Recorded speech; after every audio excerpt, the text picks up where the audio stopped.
শীতের সকালে গরম গরম এরকম স্যুপ নুডলস থাকলে আর কি লাগে বলো। আমার তো কথা বলতে বলতে মুখে পানি চলে আসছে। তো আজকে কি হবে 10 মিনিটের রেসিপিটা বানিয়ে ফেলবো, সাথে তোমাদের সাথেও শেয়ার করবো। এটা এত ইজি, এত মজা খেতে। তো এখানে আমি পেঁয়াজ কুচি, মরিচ, রসুন সবকিছু কুচি কুচি করা হয়ে গেছে। আমার তো মনে হয় না 10 মিনিটের মধ্যে এটা হবে, কিন্তু এটা খেতে অনেক মজা। কিছু কুটা কাছে এখন শেষ হয়ে গেছে। এখন আমি একটা পাতিল বসাই দিচ্ছি, দেওয়ার পর এখানে আমি হালকা অনুযায়ী তেল দিয়ে দিচ্ছি। তারপর পেঁয়াজ কুচি, রসুন কুচি, কাঁচামরিচ কুচি অ্যাড করে দেওয়ার পরে এখানে আপনি স্বাদ মশলা বলতে যেগুলো একটা অ্যাড করতে পারেন। ঘরে যেহেতু মশলাটা অ্যাড নাই, তার জন্য এখানে অ্যাড করতেছি না। তারপর এখানে আমি গুঁড়া মরিচ অ্যাড করে দিচ্ছি। তারপর এখানে সয়া সস অ্যাড করবো।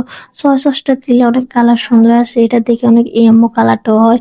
এটা দিলে অনেক মজা লাগে। আপনি চাইলে যে কোনো একটা দিতে পারেন, সয়া সস বলেন, যে কোনো চিলি সস বলেন। তারপর এখানে আমি দিয়ে দিচ্ছি এখানে আমার যে রেসিপিতে একটা মশলা থাকে, এই মশলাটা এখানে অ্যাড করবো। এখানে আর বাড়তি কোনো মশলা অ্যাড করতে হবে না। তো এখানে আমি মশলাটা দিয়ে দিচ্ছি, কালারটা দেখেন অনেক সুন্দর আসছে।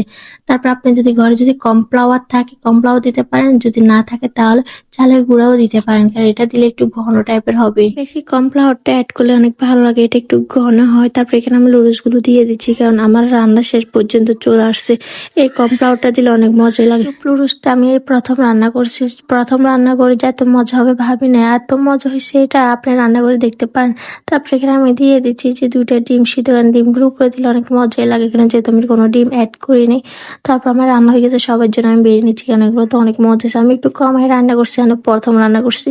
তারপর একটু ডিজাইনের জন্য এখানে সাদা তিল অ্যাড করছি, কালারটা দেখেন অনেক সুন্দর আছে, এমনকি অনেক মজা। তারপর আমি ডিমগুলো দিয়ে দিচ্ছি এখানে চুলে। তো আজকে ভিডিওটা কে কোথা থেকে দেখতে হচ্ছে অবশ্যই কমেন্টে জানাবা। আর আমার ভিডিওটা যদি তুমি নতুন হয়ে থাকো, পেজটা অবশ্যই ফলো দিয়ে পাশে থাকবা। আর এটা চাইলে তোমরা স্যুপ নুডলসটা রান্না করে খেতে পারো। আমার তো দেখে অনেক মজাই লাগছে, দেখেন কালারটা অনেক সুন্দর আছে। তো ভিডিওটা বেশি বড় করবো না, সবাই ভালো থাকবেন। তো আল্লাহ হাফেজ।